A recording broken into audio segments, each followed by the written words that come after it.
Here's a place where all of us can be safe. Our stories of transformation can be safe, and all the things we want to research are safe here. This is Safe Space with Cheyenne. I'm really excited you're here, and I hope you stick around for a while, because I've got a lot to show you before I leave Earth. I love you guys.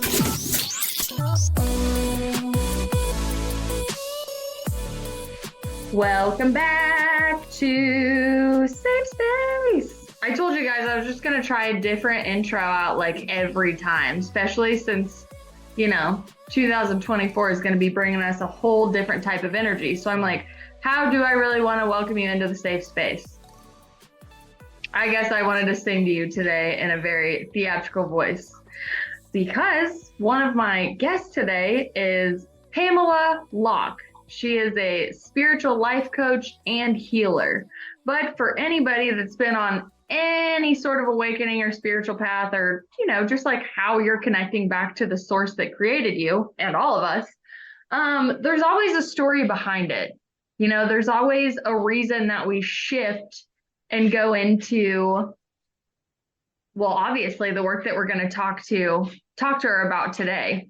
But we're going to get into something called access bars, which until I met Pamela, I had no idea that this was even a thing. So I get to learn today too. We're going to talk about the difference in that and cranial sacral. We're going to be talking about removing implants. Do you have any idea what that is? Stick around. We're going to let you know.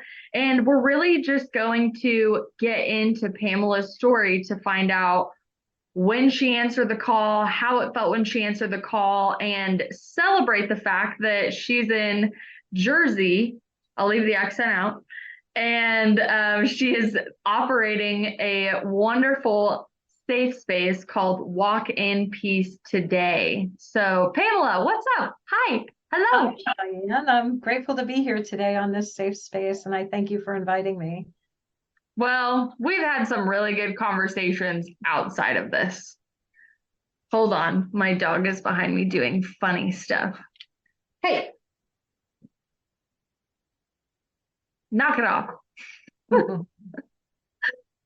Anyways. So, yes, I love our conversations off the record. I can't wait to have this on the record so we can have our little time capsule of your story and just us being together. We need to put our digital footprint in the world.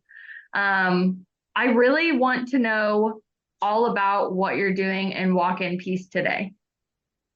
Awesome, and I thank you for asking. I'm so excited to have the center open now. It's been an exciting journey. And so what I do is I work with helping others to find purpose, and I do that through a process of awareness and understanding of the chaos, the darkness, the triggers, the shadows, to allow a person to have more peace and clarity in their life and the human aspect. So while we're learning to connect with spirit in the intuition part of it as well. So when a person comes into the center and wants to get a personal session with me, we sit down and I teach them for probably about 45 minutes to an hour about why they've come to Earth and what they're here to do and the purpose of their life, what our purpose is to evolve here on the planet, and how to connect with the source of all which lives inside each one of us. And then I'll do a card reading for them to try to get an energy of where their purpose may be going, and asking them questions through the cards and showing them different things that have been shown to me from, you may call them guides, but I actually know it as Jesus. I've connected with Jesus very, very closely. And he has communicated with me through my cards how to translate and show people what is required and being requested of us as spirits living in human bodies this time around on Earth, which is the most important lifetime that you will ever have, ever. So that leads us to believe that there are other lifetimes to come, and there are lifetimes that have passed. When I get done with doing that, then I will get you onto the healing or therapy bed, however you want to look at it. And what I do is there's this access bars. So there's 32 points on your head.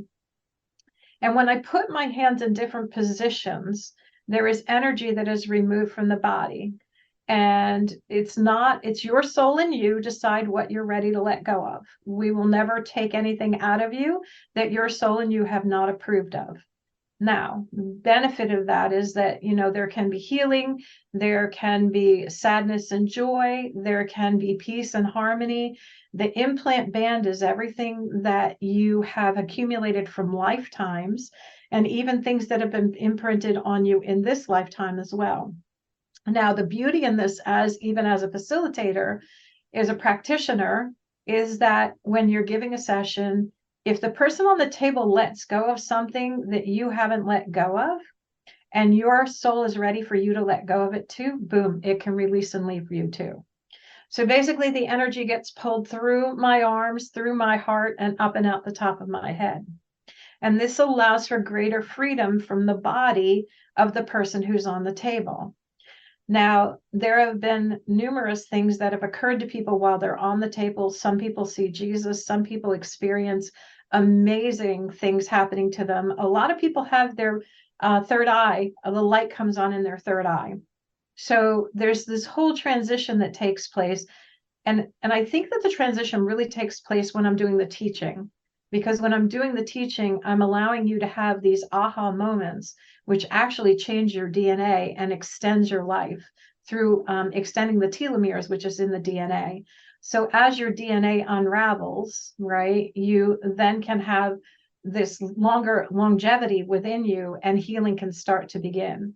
But just getting you on the table and doing that, I don't think facilitates as much as by doing the teaching first, so that you have clarity around what your purpose is and what you came to Earth. Because before you got here, you knew what your purpose was. But once we come through that birth canal, everything is removed from us, and we have to go back and find it again. So we're here on this journey to find out what we're here to do, and what are our potentials, and how do we get to the clarity to know which direction to move in.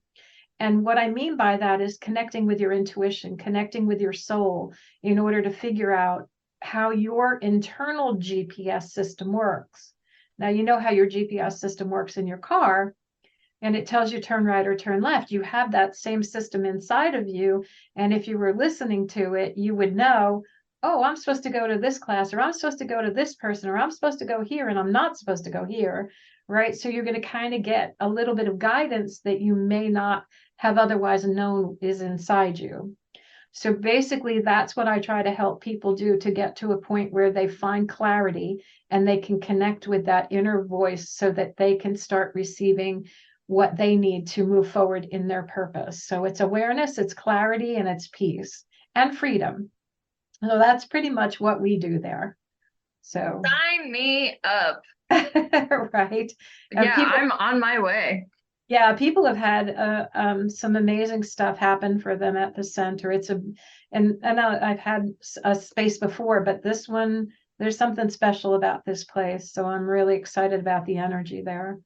So it's really, I do like how you educate instead of just like putting them on the table, because I also think that gives them a minute to like settle in, feel safe, feel informed before they actually get on the table. Because, just with any type of energy work, if you just lay them on the table and they're all just like pin up and they're still not like letting you in, right? You're not going to get like a lot of work done. You might get a little bit, I guess you could just call it like subtle energy. But especially like a new client that's highly skeptical of what even access bars would be. I think me that like needed the logical reassurance before I got into a lot of the work that I do now. That is what you're doing beforehand, is like simmering the left side of the brain down and being like, not all of this is going to make sense, but you're safe here. Let's see what's going on. And obviously with your highly intuitive skills, all of the things that you've learned and you've been able to really give back to humanity, that is by far my favorite thing about meeting you, is how you have taken all of these things and you're like, okay, I'm taking this lesson and I'm learning it, cleaning it off, and giving it back out to the collective. Yes. No, this has been Mr. Toad's wild ride by all means. And anybody who's going on a spiritual journey or is just even starting, you have to know that this is, I tell everybody, this journey is not going to be easy. I said, but it is going to be worth it. So you have to give your full intent that this is what you want, because spirit's going to give it to you. And you have to be ready for it, no matter what it looks like. You have to say, this is what I asked for. This is happening for me, not to me. So when the shadows, when the darkness, the chaos, and all of that shows up, you have to understand that this is here for you to evolve. And in your process of evolution, you are going to understand or find someone who can help you understand what is happening so that you can gain the clarity and awareness in order to move forward in a really, really peaceful way. It sounds so peaceful and centering. I just want to close my eyes and Yeah, so breathe. beautiful. Yeah. So what led you to this type of work in the beginning? Would you call it a spiritual awakening? Were you a completely different person before you decided to, switch your trajectory? My goodness, that's a fun word. What happened to you, Pam? Well, when I was about 9 years old, I was walking out in my backyard in where my was with a family, and I looked up at the sky and I was just contemplating, and I didn't even know I had gifts. I'm 62 years old, so 60 some years ago or 50 some years ago, this was not talked about. This was totally taboo. And I'm walking around in my backyard, and I must have had some kind of gifts, and they got shut down. But I basically looked up at the sky and I said, God, I said, this can't be the only lifetime that you ever experience. How in the world could you create such a beautiful place and only give us 80 years to be here? There's no way. It can't be. I can't experience everything in 80 years. The first 20 some, I'm in school. And then after that, wow, now you've got me creating a family and finding someone. And then after that, well, I'm at 50 at this point, and I'm like, oh my goodness, I'm getting ready to work for so many years. And now what happens then? That's it. I'm done. I'm over. And there's no way. I just knew that there couldn't be just this life. There had to be more. And then I remember shortly after that, it was winter and my mom had just put bird seed out. And I'm on the couch looking out at the birds because I absolutely love birds. And there were cardinals and blue jays and all that out there. And I saw this crown of thorns circling around the top part of my head.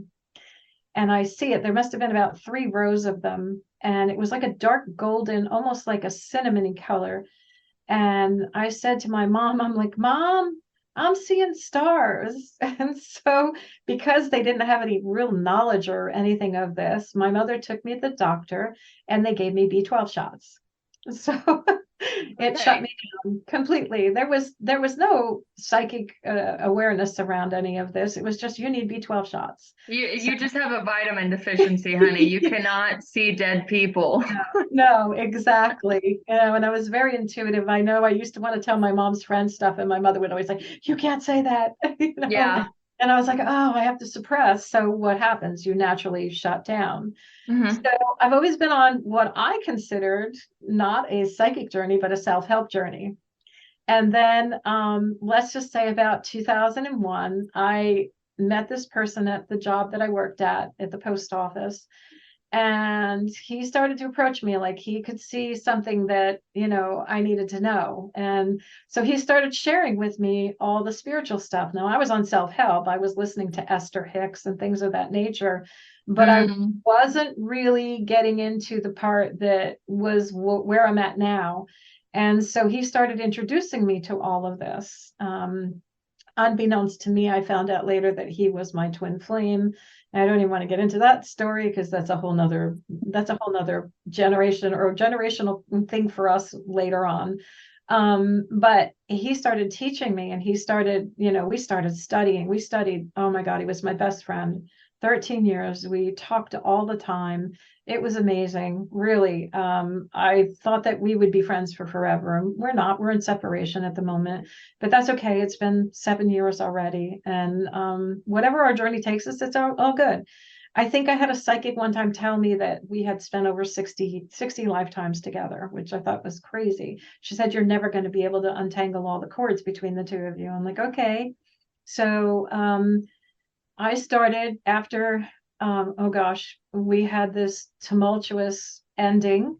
And I think this was, well, actually, there's one thing that happened before that. And he had been telling me that this was happening for me, not to me. And I wasn't really getting it. I wasn't understanding, how could this be happening for me? And then one day I get this big intuitive energy comes into my brain, and I got it just like that. And I was like, are you kidding me? And I start bawling on the phone with him.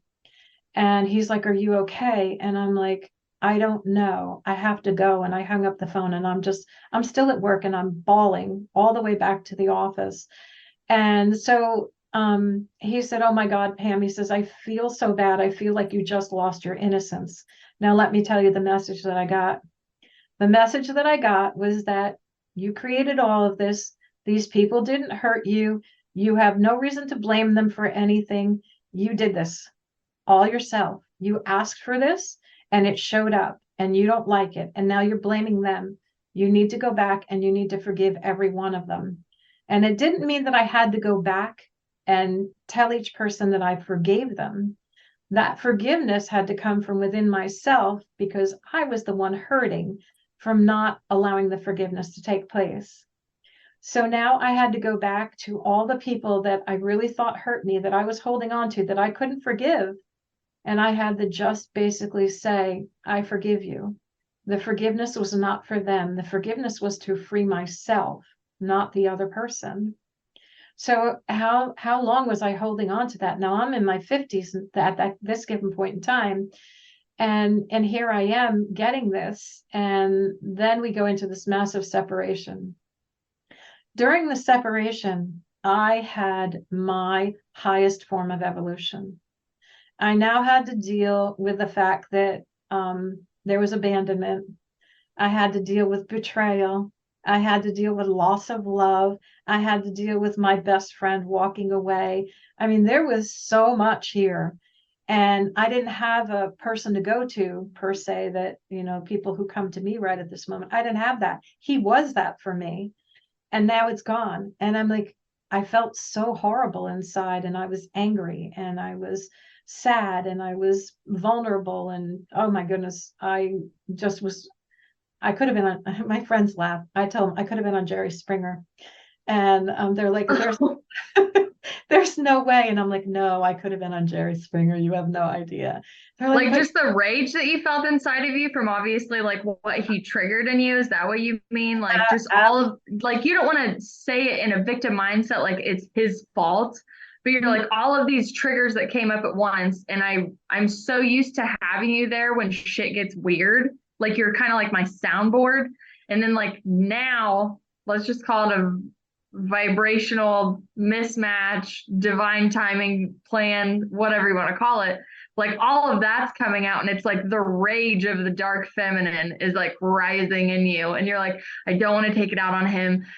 He's just a mirror. He's my perfect mirror. I totally get it. I don't want to take it out on him, but I'm fucking pissed. Is that what you're saying when you say like I'm gonna be on Jerry? Yeah, no, I really wanted to lash out at him. I actually said to him at one point in the end there, and there was a whole money issue involved too, but I actually said to him, I want you to hurt the way you're hurting me. And it was probably the worst thing that I ever could have said to him. Oh yeah, that does suck. I didn't have the evolution of even a mirror at that given point in time. Mm-hmm. So we had talked about how other people triggered us, but we didn't talk about how we triggered one another. Mm-hmm. So because we didn't have that, we were so cohesive in everything. So it was really kind of a good thing. And then I started, because he actually ended up with leaving with another girl when he knew I wasn't going to be around in the post office anymore. He actually hooked onto another girl, so he was getting his next source lined up. And at that point, I'm like, oh, I'm a source. So it's just so crazy. Well, wasn't that like really powerful for you though in that moment to realize like it, as much as you want it to be like authentic, especially when you like find that connection, because the moments I think you have with them are authentic, but like what unchecked desires are we actually dumping into each other? So then when you were separated from the situation, even though you didn't want it, then you just see him latch on to somebody who's just going to validate him and like kind of make sure he doesn't grow in a weird way, even though it's a part like of his life lessons and his learning and his journey. but you were like, you were sucking power out of me that I didn't realize was in me. And I was going to you for like this validation or, you know, please don't abandon me. Please don't leave me. Don't be like everybody else, you know? Yeah. Like, it sucks when you do love somebody like that in your life, and then you have to see like their 3D ego self playing out in the world. And not from like a judgmental standpoint, but from a mirroring standpoint, because that's when it's terrifying for me, because I'm like, I have that in me too. Where is it? How have I been acting out like that? And like, again, you don't want to like sit there and blame this person that accelerated this in you. That's probably the worst part about it, is like people that get activated on this type of a journey, they're like, I'm not mad at you. I know you're doing what you're supposed to be doing, but my human self is very sensitive and she wants answers. Absolutely. Makes sense. But then I love twin flame research. I love divine masculine, divine feminine, everything. My favorite thing about it that I've always read, and I think gets so misconstrued, is one, there are multiple like versions of twins. It's not just about coming into the physical for like this romanticized 3D union that I think people get too caught up on because they're used to the romantic connections. But it's about you both separating, going your separate ways, healing karma, wounds, traumas, soulmate connections, karmic connections. This could be marriages, having kids, whatever it is.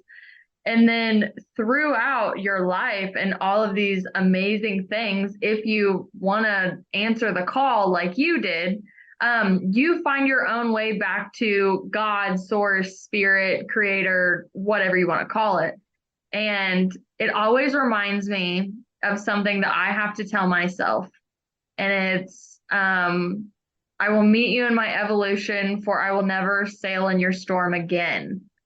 And that's like a fierce boundary that I had to put on myself when I detached completely from what I felt I was energetically giving to a situation that was taking my power away and was revealing like the lesser boundaries that I had in a situation.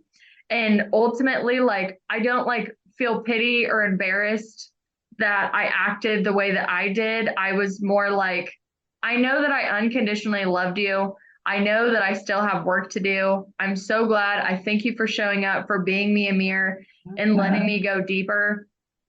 I think that I will one day get over this devastation that like our souls want to talk, but like Cheyenne's got some work to do and so do you. And I can see like a lot of that understanding as your story evolves, that I just think is so powerful and is not talked about enough in the rhetoric of divine union and twin flame. Right. Yeah, no, it's I had my highest form of evolution by him doing this. Mm-hmm. I know that this was divinely guided and planned. Absolutely. There's no mistake here by any means. I wouldn't be where I'm at today if everything had been status quo. I would have not had the boundaries. I would, my whole life would be entirely different. Mm-hmm. I wouldn't have the gifts open that I have open right at this moment. That pain and suffering brought me to where I am today. And I had a choice at that given point in time not to accept it and just stay in that realm of existence and just be in my own victimhood mentality and pity party. But no, I used that. I took that energy and I used it to forge forward, to clear my human of this darkness that laid inside of me for eons, lifetimes, you name it, you have it, it's here. We all come in pretty much with a lot of darkness that needs to be cleared, because you have to understand that in the process of this evolution, as you clear the darkness, you're allowing more light to come and shine from within your body. Your soul can now permeate that energy outwardly. And if you don't, the density of the darkness is going to stay there. That's what this is all about, is clearing the darkness out of the human. right? So that your light can shine through, tapping into your light body. And the way that Jesus kind of showed it to me is take a Coke bottle, put a pin in the bottom of it, and let all the darkness drain out. Right. So you're allowing it to drain out so that the bottle becomes clear after that, so that the light can just shine through, and the frequency of the body and the soul become the same frequency. And therefore they can meld together and you can move into the ascension process.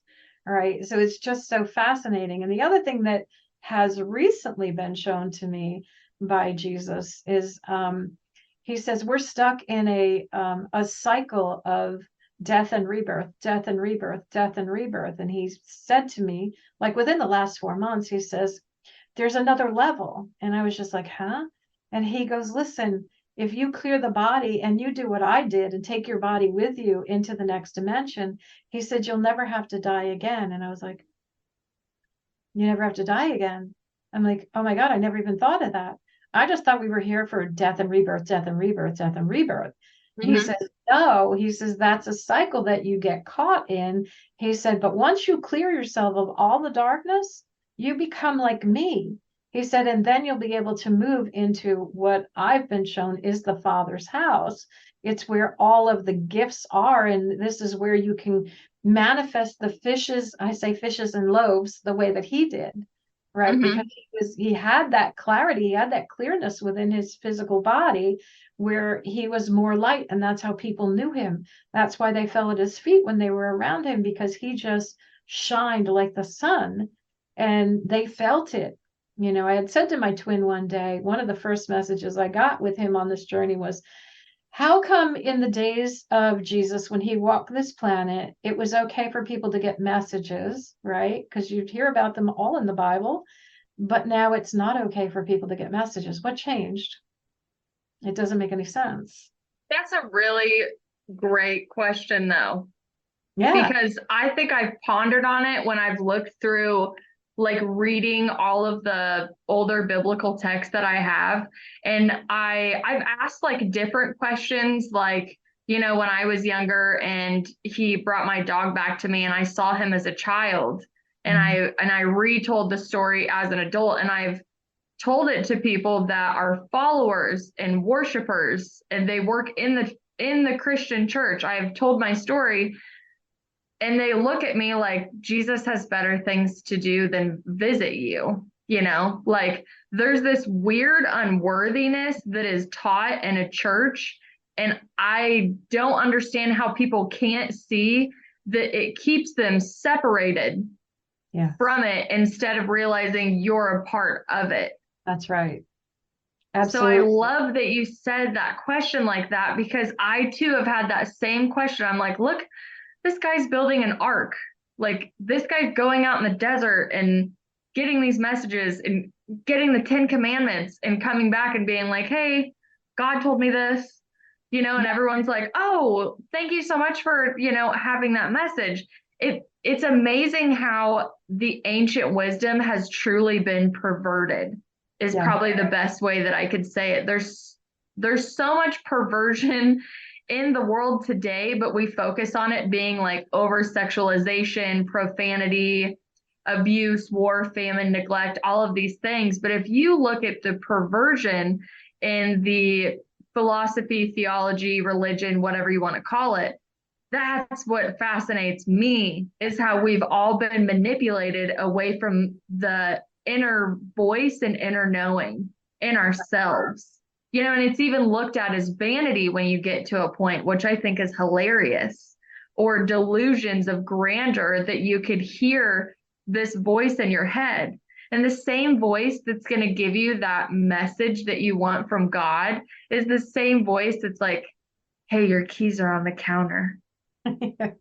You know, like it works in the physical world and it works obviously in the spiritual world. But again, from personal experience and just observation, I have noticed the teachings of separation, whether it's in dualistic practices, dualistic teachings, or, hey, Jesus came and died for your sins. You are free of sin, but we need to baptize you again. Repent and don't do it again. Like there's there's something that's not being taught at a deeper level. And this just came to me as I was thinking about this. So have you ever read Jesus and the Essenes from Dolores Cannon? No, I haven't, but I've listened to her. Okay, well, you should read the book or at least get the audiobook because it'll blow your mind. So there's a part in there, I don't want to give the whole story away, but there's a part in there where she's talking to the guy that they regressed back to that lives in, I think it's called Qumran, in like an Essenes sect at the time. And they were not only talking about like crystals and manifestation and meditation and all of the higher masters that are teaching ancient knowledge that came from this group that wandered the earth called the Kaloo, Kaloo. And they were white robed and they wandered and they gave ancient knowledge to those who were there to set the intention to seek it and like be a vessel for the divine, right? Whatever it was for them. And she asked, like, do you know what the 10 commandments are? And like, do you know any teachings of Moses? And he kept referring to an older text in the Torah where they knew of Jesus coming. They were preparing for Jesus to come. They knew that he would be in Bethlehem based on this. But when she brought up the 10 commandments, he said, we have 12. And she's like, really? Because we have 10. So she listed off all of the commandments that we have. And most of them, yes, were correct. Some of them were like changed, obviously, over time because we're playing telephone with divine information. And there were 2 that were left off. One was referring to reincarnation. And the other one that I protect myself in all the highest forms of energy when I say this is do not follow Baal, which is one of the darkest entities that were coming in at the time to like have humanity follow and like take away from God, basically. So it'd be like modern day Satan is what I would say. But back then, their commandments, what she was channeling from was do not follow this energy. And yes, you do, like you said, there is a cycle of death and rebirth based on karma, based on life lessons, based on soul evolution. But the entrapment is the fact that this world that we live in is so fraught with distraction and karma every step you take. Like, how could we possibly get out of it, even with the realization of, oh, hey, we're quote unquote caught in the matrix.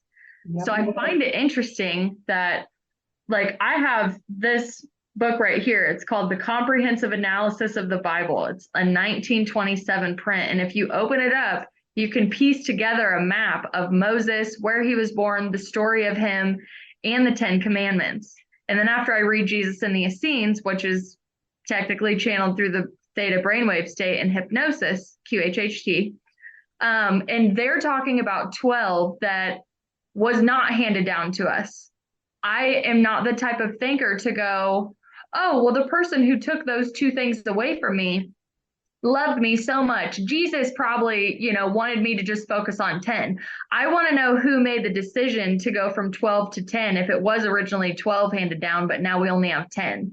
And I want to know why I've read books about Jesus Christ talking about unconditional love and loving thy neighbor and coming together in unity and helping each other and reincarnation teachings, and why those are taken away from us and why we already feel almost fucked from the get-go. Yeah. And not only if there was the possibility of 12 commandments, their math is supposed to be based 12 too. Everything's based on 12. So see, then that would make so much sense too. Yep. So our calendar is 12, our hours are 12, there's so many things with 12. But it's actually been said that until we go to base 12 math, we the aliens don't even look at us. If our spaceship was up in the air and they looked at it and we had pi on the side of it, they would laugh at us because we have it all wrong. And that's the whole point of it. So there's so much to learn. But when there's 2 times that I'm feeling that they want me to tell you, Jesus said to me, I was just a man walking the earth. He said, I never wanted anybody to bow to me. He said, I wanted everyone to be like me, not to follow me stepwise, follow what I'm showing you. He said, and nobody's doing it. He said, some people will hear me, some people will see me, some people will feel me. He said, but very few will be like me. He said, will you be like me? And I said, oh my God, show me the way. What do I have to do? And this is why he's been helping me to get through some of these things. So he also, one day, I was in a lot of darkness and I was sitting trying to calm myself in meditation. And this TV screen opens up right in front of my face. And there's Jesus standing there, where I only see from his chest up, and he's got the crown of thorns. And this is just how it's depicted to me. It would be depicted to other people in possibly different ways. He's telepathically communicating with me. And his lips aren't moving. He's just giving me a message. And he says, it's time for you to carry the cross now. And it took me a little bit to figure out what he meant by that, because I was in turmoil. And he said to me, all you can do for these people who have hurt you is send them love. He said, all that they did to me, he said, I never once had a bad thing to say about anybody. And I know that that is where our biggest fault lies here on the planet. It's not in people stealing. It's not in that. It's in this that we say about each other, how we talk to each other. And he made that very clear to me, that when someone hurts you or you feel betrayed or something, it's really not what you see it as, right? And you have to really get the lesson. Why is this showing up for me? What do I need to learn from this? What's the lesson? Why am I seeing this? And a lot of times it's just for you to say, I acknowledge that you've been triggered, right? If someone's yelling at you or whatever, betraying you, that's for you as well. But what comes up in the other person is for the other person. So let's just clarify this a little more. If someone comes up to you and yells at you and you feel it come in your heart center, you just bought that energy like you bought a sweater, right? So now you have to clear that energy unless you know a trick. When that energy comes in, you can say, is this mine? Is this mine? Is this mine? Return to sender, right? Because it'll lift out of you. But if you don't know enough to actually have that energy lift out of you, it'll become a part of you. And you want to give that back as soon as you possibly can. Same thing with your thoughts. He told me the thoughts are here, feelings are here.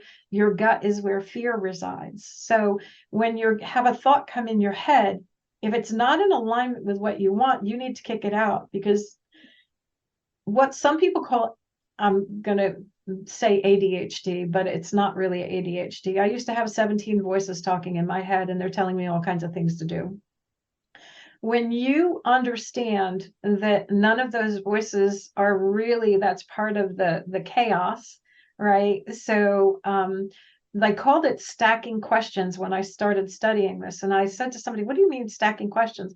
Well, you're asking question on top of question on top of question. Spirit doesn't know what to answer, because when you get an answer, you may get a chill run through you as your answer. But the only thing is now, because you've asked 6, 7 questions, you don't know which question they're answering.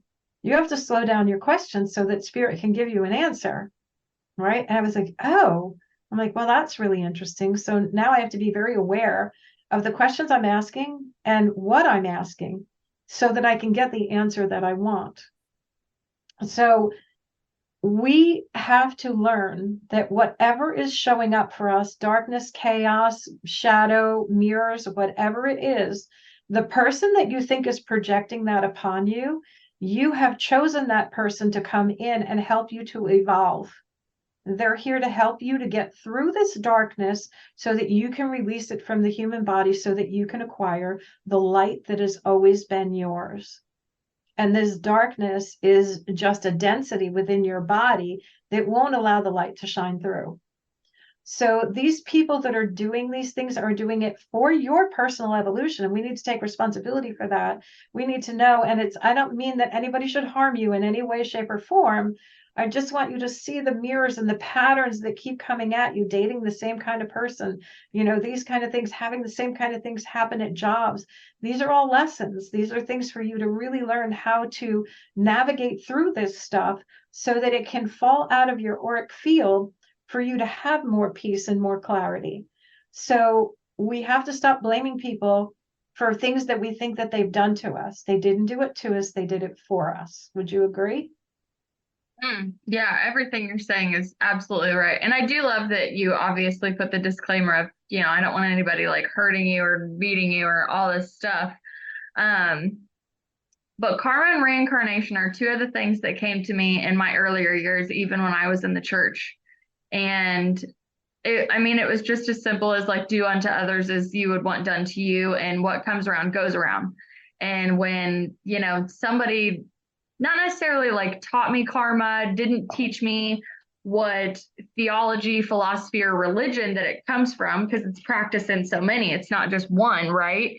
I was like, that makes sense, right? Like, if I don't want it done to me, why the hell would I do it to you? Not that I, practice it perfectly, because I'm definitely here to mess some stuff up and learn some lessons. But then reincarnation came, and I'm like, that makes so much sense to me. That feels right to me. And we were introduced to just Jesus Christ as Jesus Christ first, like with my mom. And we lost a family member like a month after I was born. It was my mom's sister. She had gotten really sick, and she had passed away 6 weeks after I was born. And I still put myself in my mom's shoes to figure out like how she was able to like mentally handle that loss. And the older we got, we would hear like, she's our guardian angel, she looks over us, all these beautiful little stories, right? But they put footprints in the sand on her little like funeral pamphlet thing. I don't know what they're called. The thing you get every time you go to the funeral and you feel bad if you throw it away. That thing. But footprints in the sand was like her thing. So we always equated it to her, and we always equated the visualization of like Jesus like carrying you when shit got a little rough, but you didn't have the awareness that he was there because you were too busy feeling abandoned, because he wasn't doing the work for you, almost, is what I got from it the older that I got. So like, my house is still filled with footprint stuff. If I go like and I buy something or I see it somewhere, I'm always putting footprint stuff everywhere, because not only like my first introduction was Jesus Christ, and then we obviously went into like Christianity and I think Baptist church when I was growing up, and I visited a Methodist church, and I was so interested in all the different ways that people worshiped him. And now, why were all these people that are worshiping the same people like talking shit about each other and like fighting each other, right? Or, if like in Mormon, like it's John, I can't think of what his name is, and then like Jesus is like a step down. So like, I was always fascinated with, what is God to you? And why did I have this mystical experience with Jesus that when I go to his followers, I'm like, I saw Jesus. And they're like, no, you didn't. I'm like, well, I saw my grandma after a funeral. This is what she was dressed in. This is what her glasses look like. And this is the experience. And they're like, well, ghosts don't exist. So there were like so many like weird parameters that again, did not feel right in my body. And when you're a kid, you obviously can't, like you at 9 years old, whether you expressed yourself or not, there's just not an audience for it. And it leads you to almost like deny parts of yourself, right? So you can fit in to this religious illusion or this dogma or dharma, whatever you'd like to call it. But at the end of the day, I know that the relationship that I've had with Jesus isn't what anybody else has been trying to put on me my whole life. And that is probably where a lot of rebelliousness came from, because I was like, I don't want to demonize you for the way that you worship, because I think it's great that you have something that you're working towards. What I'm upset about is the Jesus that I talk to isn't the Jesus that you talk to. So now we're at a discord in humanity when we're supposed to love our neighbor and we're not supposed to judge each other. Because I'm like, religious triggering is so annoying, right? Like, you're just like, I just saw this and I wanted to see if you were aware of this, and whether they're aware of it or not, like, it really upsets people, is what I've noticed. So even when I hear you talk about all of the work that you've done with Jesus and the way that you talk about it, have you found people that'll just kick it back immediately because you are in somewhat of a spiritual, free-minded, open-minded, unconditional love sect of Jesus versus a closed-minded, congregational, I just can only read from this Bible. If I read anything out of this Bible, I'm going to hell type people? Well, I try to tailor it, and I try when I'm doing a session, I ask them first, because I have some people that are Buddhists, so I'll use Buddha instead of Jesus. We're all praying to the same source. There's one source. There's one source, and you can call it whatever you want to. You can refer to it whatever way you want to. He actually said to me, if you think about it, Jesus didn't write anything in the Bible. It's all written by man, right? So he said, I didn't write any of that. That was written by man through my messages, but through their filter. So I'm grateful that you brought this up, because in the beginning they were like, no, you need to talk about this. So I find it very interesting that on Facebook, on the Reels or wherever, TikTok, whatever, you have a whole bunch of, and I'm not bashing by any means, I want people to understand this, where these Christians do come on and they bash people in the spiritual community for the crystals and the sage and the cards and all that stuff. And a lot of times I want to reach out to them and say, but like, even I guess we could probably say Doreen Virtue, where she's now a born again Christian and she tells everybody to burn her cards.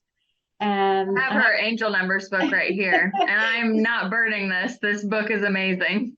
No, and it's interesting because if you ask me, it got her to where she is today and the way that she looks at Jesus. So why would she bash it if it's a potential for somebody to actually get to that position where they can honor him in the way that she honors him? I love the way she honors him.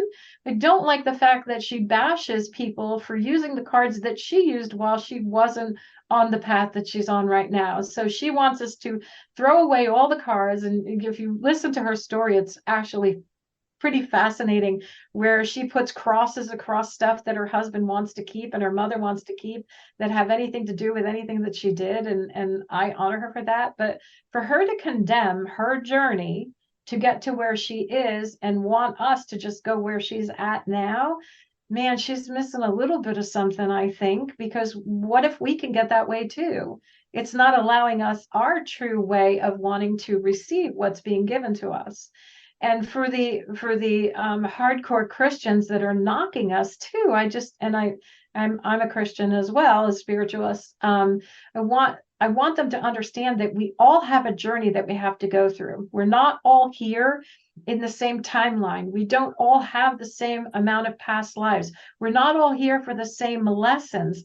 Nobody's path is going to be the same as someone else's. Your path is your path because you're trying to find the God that lives and exists inside of you. And however you do that is amazing. Just do that. Don't go by what someone else's path is. I tell people, don't listen to me.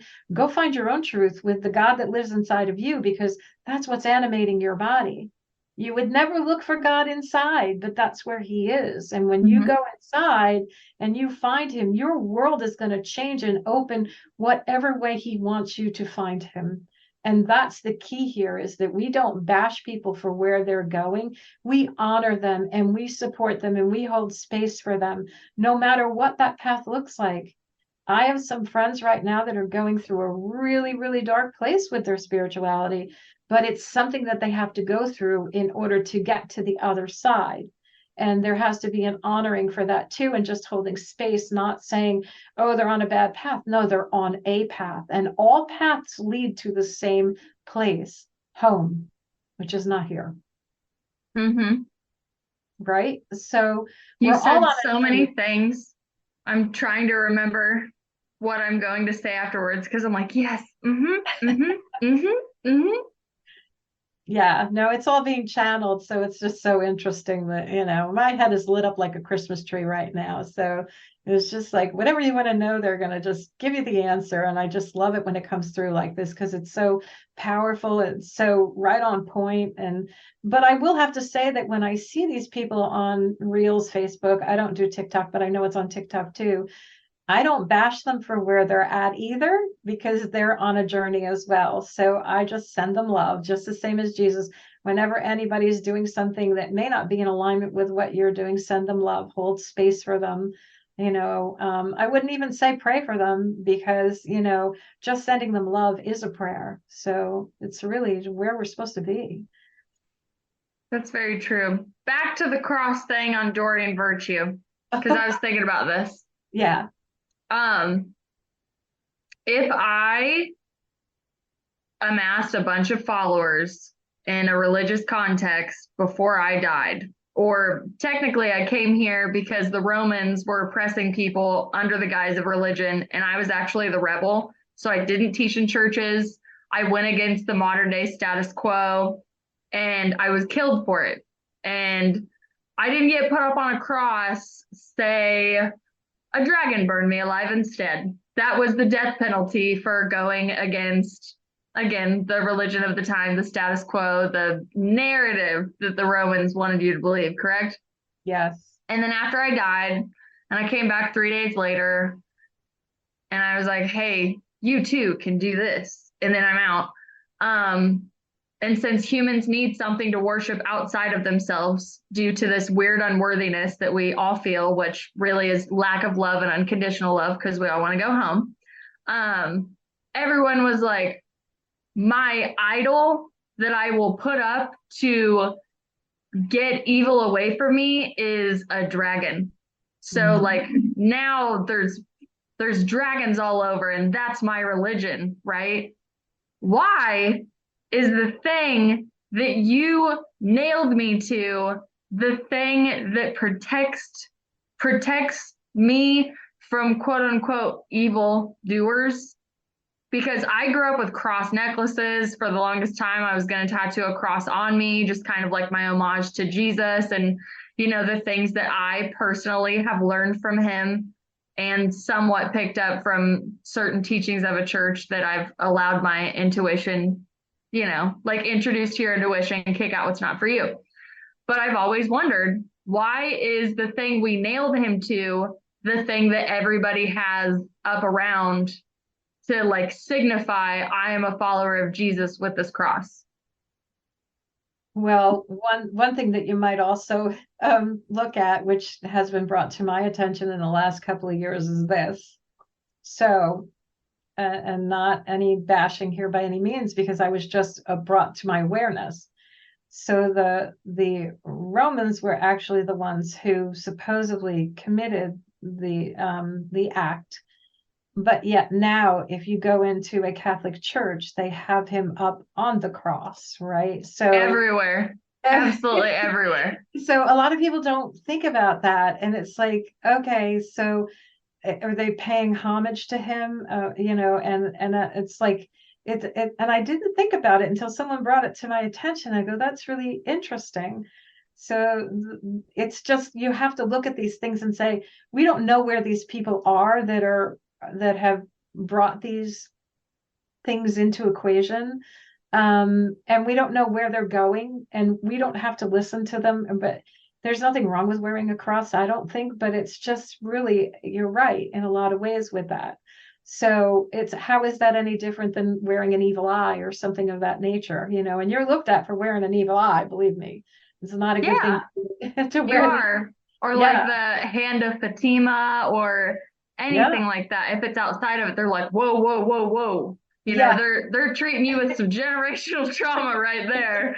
Sure. And they're like, oh my gosh, that's completely out of my wheelhouse. Everything outside of the cross in this book is demonic. Get away, blah, blah, blah. And I really do think it does come down to intention. But I have blasphemous thoughts. Like, if I were Jesus, would I really want people idolizing the thing that I hung on and suffered on and died on? And I would not want that, nor would I want a preacher coming and convincing the people that are still incarnated going, well, keep in mind, you know, he died for your sins. Like, he knew this was going to happen. Because in Jesus and the Essenes, which seriously, one of my favorite books, they talked about the people that met him and like saw his upbringing, the lost years of Jesus that the Holy Bible won't tell you about because they need him again to be this ideological biblical force that none of us can ever attain on earth because we're so unworthy. They talk about how he took in every moment that he could because he knew what would be his undoing from the moment he came. He literally, they said the way that he looked at a flower, nobody could look at a flower and see the beauty the way that Jesus saw it. The way that he talked to you, and when he looked into your eyes, you were the only person there to him, and he could see you, he could see through you and see your soul.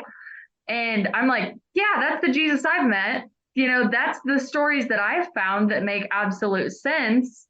The one that honestly annoys me is the story of Mary Magdalene and how it's completely falsified based on a weird patriarchal oppression of the feminine origin in all religion.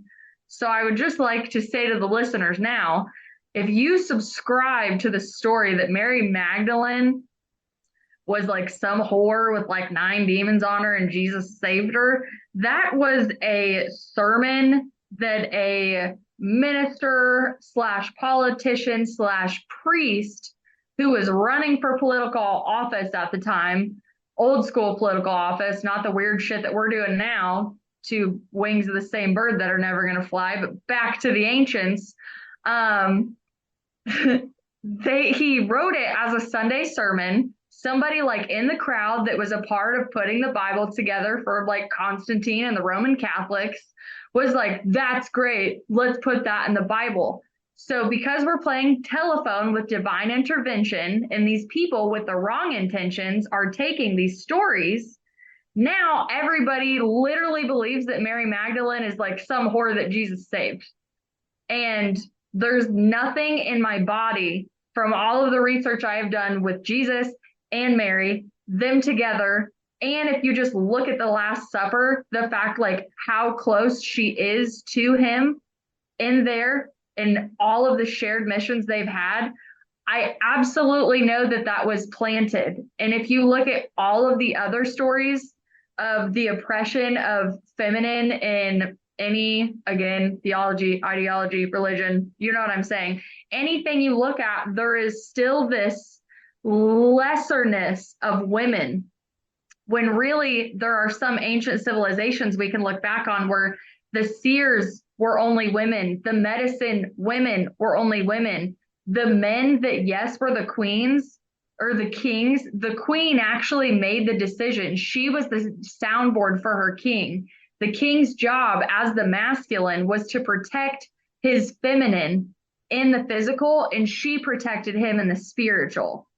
So when you look at all of these stories, you really have to question, why is there a narrative of the suppressed feminine? And my favorite growing up was the Father, Son, and Holy Spirit.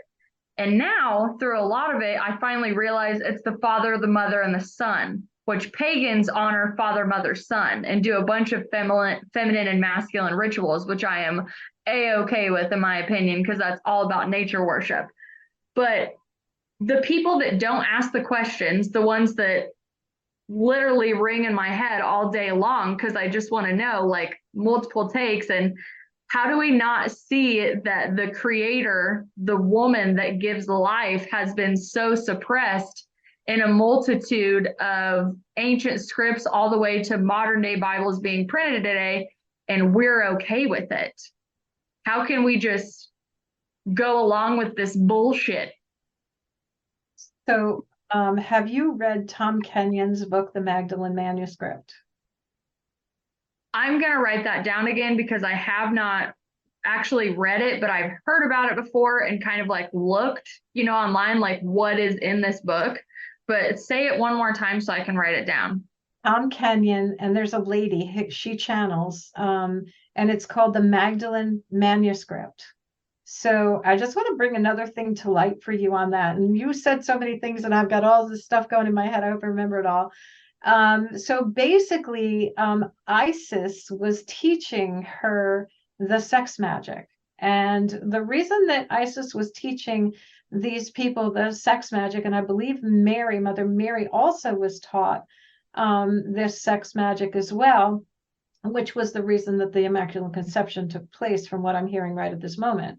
So you have to understand that the role of the feminine is to raise the Ka and Ba body of the divine masculine. And that was Mary's, what she had to do for him. And if you read the book, you're going to learn a lot about that, because we're not just talking human, we're talking about a spiritual layer of energy. That's why she was labeled as the whore, because she was doing the sex magic. So that's the way that it's been given to me, right? So there's a whole way of looking at that as well that you might just want to look into and study, because the book is really kind of good.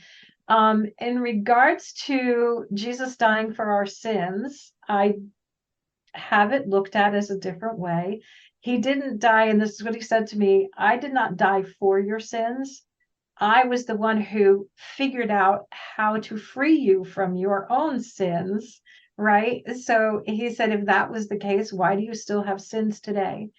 If I died for them, why do you have them? And why is it just okay for you to go to church on a Saturday night and just say, this is what I did and I'm absolved from it? Absolutely not. It didn't clear your body from it. You still have it. You just passed it on to somebody else, is what you did. You freed your soul from it, but it hasn't left your body. It's still in the human part, which needs to be cleared in order for you to go into the next dimension. So basically, he said to me, I came here to show you how to do the same thing I did. He said, I was never here to do it for you. I want you to do the same thing I did. Clear your body, just the same way as I did, of all the darkness. And yes, he did come in with a higher DNA activation than we have. Absolutely. And he knew his purpose. And what was his purpose? To teach us how to do what he just did, so that we can move into that dimension. And it's his teachings, right? Treat others better, right? Honor your mother and father. It's all these things that have been said, and that I may not be giving them in the right order or whatever, but that was what it was, right? So you want to honor yourself as well. So when you really understand that, when he told me that, I was like, oh, wow, that makes so much sense. I have to follow what you did, not follow you, but follow what you did. Do what you did, and I can go where you went, getting out of the cycle of reincarnation. So I feel like that was probably the most important part here. I know there was something else that you said that wanted to, and if prayer was the answer, why aren't our prayers answered for as many people that are? Oh, I can answer that. It's an Andy Andrews quote. Well, of course. It says, God feeds the birds, but he doesn't put the worm in the nest. Same thing, right? So like prayer and manifestation could be considered the same thing, because you're asking a higher frequency to bring something to a lower vibration. Like if you can picture it, like I'm sitting down here and I'm praying up to you to bring something to me. And manifestation or prayer will still take action in the right direction, which ultimately, if we're speaking in frequency and vibration, means you already know what you want. What you see in your eye can be manifested in reality. Just like, kind of like if you think your imagination is in heaven, like as it is in heaven shall be on earth, or however that goes. I know I won't quote it perfectly, so don't comment mean shit to me about how I misquote the Bible. but you have to raise your vibration because everything is a vibration, just like abundance. I know money's the biggest evil on earth, but it's also the one thing that all of us want so bad, to have freedom to do other things, because we are enslaved by needing more of this shit, right? So again, if you're going to go and pray for it, but you don't do anything for it, what the hell? What the hell? What's going on? The other thing that I wanted to say is, when you brought up ISIS, I'm so glad you brought up ISIS, because I loved studying the research where Jesus and Mary Magdalene both went and studied at like the ancient mysticism schools, because they also talked about like, hey, did Jesus go out and travel anywhere? And Jesus and the Essenes, and they talked about plenty of trips where he would even take his like mom to places. And I can't remember who they actually, like where he actually studied, but it did prove that he kind of wandered like the Kalu did to go and learn this information, because he still came through the birth canal. He still knew what he needed to do. He was still clear when he came out. But when he was born, there was a prophecy around the same time that he was going to be born, and the Roman king knew about it, and they knew the vicinity of where this baby was going to come from, right? So the king at that time actually ordered all babies to be literally like killed between this time and this time. So like Jesus had to be hidden and like leave Bethlehem, even though there's like a whole big thing of like, you know, away in a manger, da da da da. We all grew up singing that. But he had to literally like hide and almost be like separated. So I know that there's like this really big narrative that, oh my gosh, Jesus is here, and the whole town came together, and oh my goodness, Jesus is here. Well, if that actually happened, then he would have been killed the same day by the Romans. Therefore, him going into hiding and learning how to be human, even though you're right, his DNA was absolutely of a higher range than what we are able to access. But he would have had to go and relearn all of these things so his body could actually function and learn it. So yes, I 100% believe that Mary also did stuff from Isis's teachings. We could get into Thoth and building Egyptian mythology, so many things that we could go down to. But one of my favorite things that I came across was actually the Theuba prophecy. I always mess it up, but I have an episode on here where I also mispronounce the title, so please go look it up yourself. But it is basically like advanced warnings from ETs from like Planet 9. And when I was talking about the guy that was translating the author's book, his name's Samuel Chong, and he's dedicated a greater portion of his life for people to understand not only what the second coming of Jesus could potentially look like from a dimensional and elevational form, and even like hinting at new earth. They talked about how Jesus is from their Planet 9 planet, and it would still be the same frequency that people who have like near-death experiences or actually die and go to heaven, they're all talking about the same frequency. It's just the way that it's broken down for human beings. So like this guy is on this like anti-gravity like moped floating through the sky, which I'll lose like anybody who believes in Jesus at this point, so hang on. And they go to this like dome where the bodies are floating, because these people like Jesus, like Buddha, like Moses, Thoth, whatever you want to call, they supposedly originated again from the highest frequency. We're all still talking about the same thing, translating in different ways. And it's in this dome, and their bodies are preserved. So one, they're out of the reincarnation, right?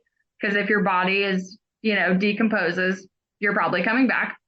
And this guy saw Jesus, like, and he noticed him because of the wounds in his hands. And he said it like it took him back instantly, because he knew his teachings of Jesus and where it came from.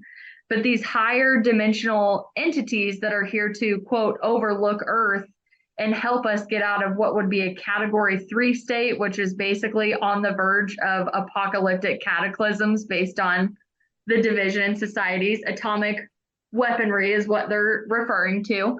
But he saw Jesus floating. It was his actual body.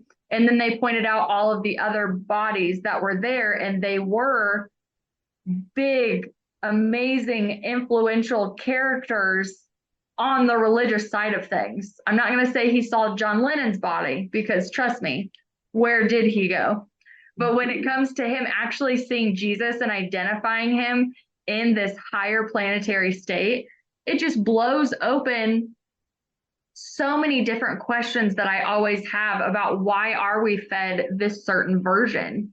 And what is it actually doing? Is it helping your evolution to only read this one book and only follow blindly? Because he did tell you to question. He did teach people to feel into their body. And is that right? And also, if we're talking about reincarnation, we've all started our race at a different time. So like maybe my journey back to heaven isn't going to be your journey back to heaven, just like you said with Doreen Virtue, like literally renouncing everything that she's done, which I've seen her decks. They're beautiful. I don't understand how you could think that you channeled that negatively from anything. I don't know what negative thing happened to her to renounce all of her things. Like you said, that's her journey. Let's send her some love. But there are so many different versions that we can look at all of the energy and vibration and religion, that at the end of the day, it really does come back to you coming back into center and being like, what is true for me? Because, maybe I'm not here to figure out how to get out of reincarnation this lifetime. Maybe I'm just adding a piece to my oversoul and adding a piece to the collective. I'm going to be significant for 80 years in my mind. I want to be of significance. I want to serve the world. And then when my life is done, now the insignificance is what I am. And I go back to the all of some sort. Yeah. So you brought up a good point about Buddha too, and yogis too. So like you're talking about them like floating in space or whatever, wherever he saw them. So think about Buddha. He sat under the Bodhi tree apparently for 25 years. Do you know what he was doing? Clearing his mind, because that's where everything stems from. So when the mind is clear, he had to get rid of all the negative thoughts in his mind. And when his mind became clear, he became enlightened. He became aware of things that he couldn't see otherwise because of all of the thoughts that were running through his head. So it leads me to believe, wow, it took him 25 years to actually do that. It's not easy. It's not easy. But in this world, where are you going to sit safely for 25 years? Well, it just took him that long to get to enlightenment, right? So think about how many times he had to sit under that tree. And I don't know his full story. That's just how it's been projected to me, that if I had to sit quietly for 25 years and have no distractions, I probably could do that too. But what I do know is I'm just kind of going back to access. When we do access consciousness, when we do a bar session on you, basically it brings you to a place of clarity where you don't have all those monkey mind, mind chatter things, and it's just you. And I will never forget the day that it was just me and I didn't have all those 17 voices talking in my head.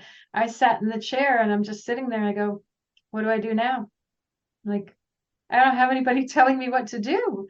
For so many years, I've had all these voices in my head telling me what to do. You're not good enough. You're horrible. You're never gonna lose the weight. You're never gonna this. You're never gonna do that.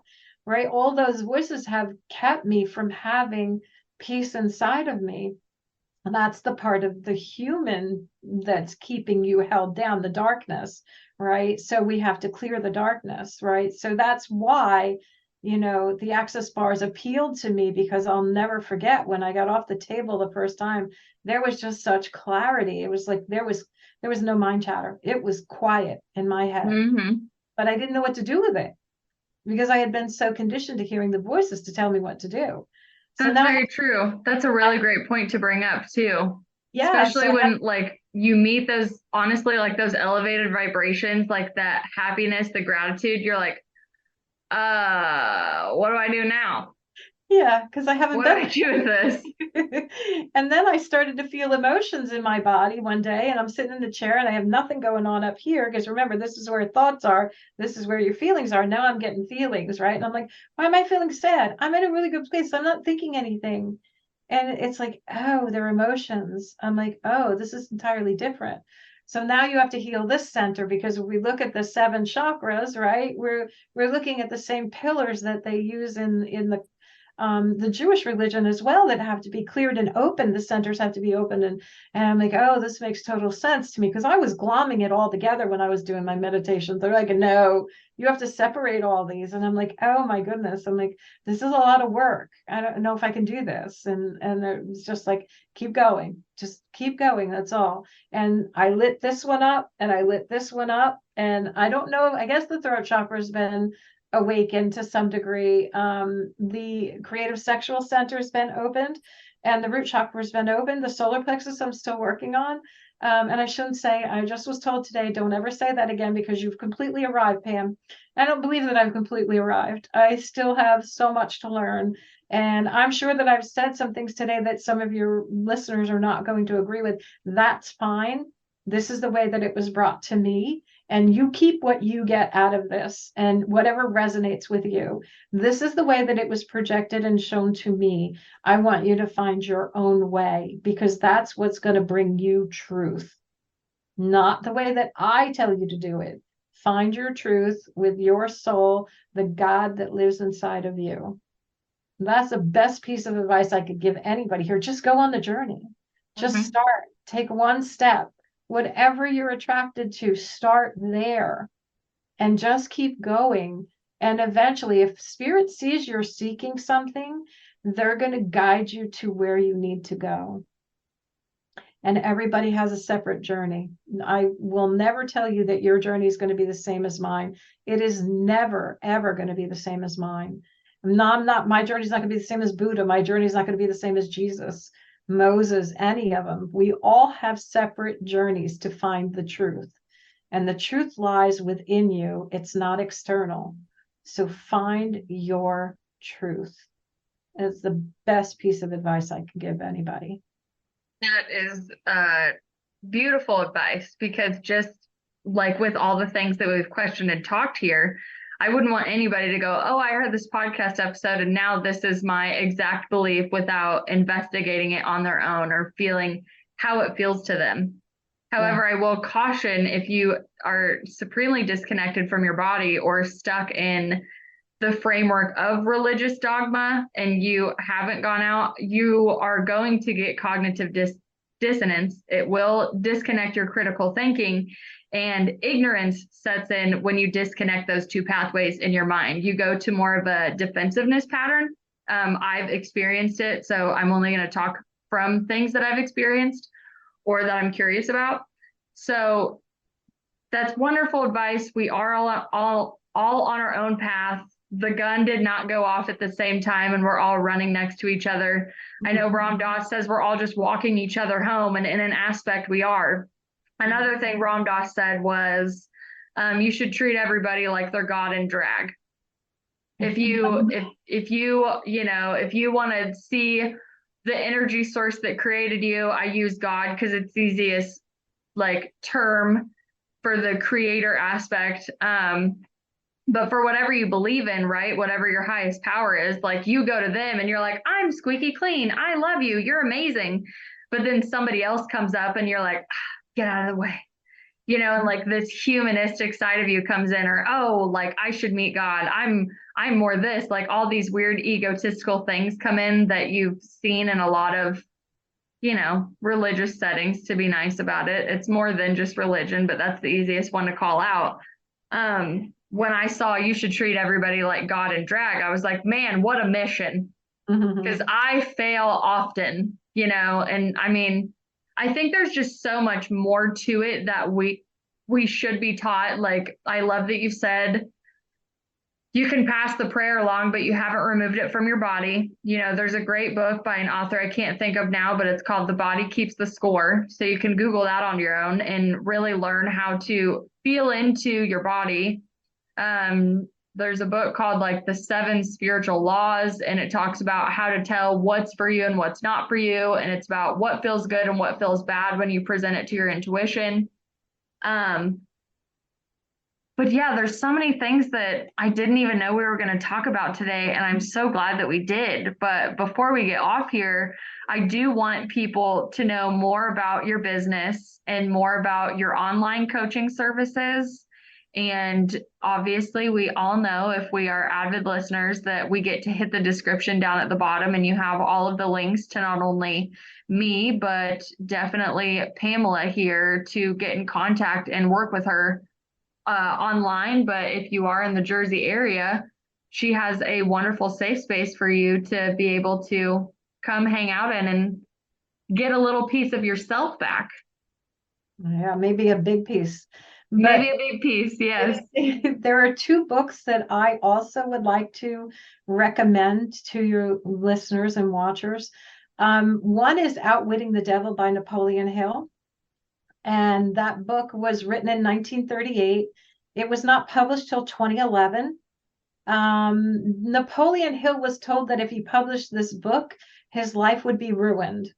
So when I don't know who died last, I think in 1970, one of them passed away. And the family now has decided to put the manuscript out. And I think it may have actually been almost before or right after Think and Grow Rich that Napoleon Hill wrote. It is a wonderful book to teach you about the darkness and what the darkness is here to do and what it is doing and how to kind of get out of the darkness. I'll tell you, when I first read that book, I was really angry. I was really upset. And then I'm like, wait, no. The darkness was created for us to find the light again. Rethink this. So that's book number one. And then there's another book called The Journey Home by Lee Carroll, who channels Cryon. And Cryon is a beautiful being that's here to help the magnetic grid on the planet. And it's just, I was kind of a guru of Cryon. And then when COVID hit, he's not really going too many places again. Although I was supposed to see him in March of this year, but that got canceled. So I'm hoping to see him again soon. But that book also talks about the darkness, because we have spoken before about spiritual bypass, right? So we can't bypass the darkness. It exists within the human aspect of us.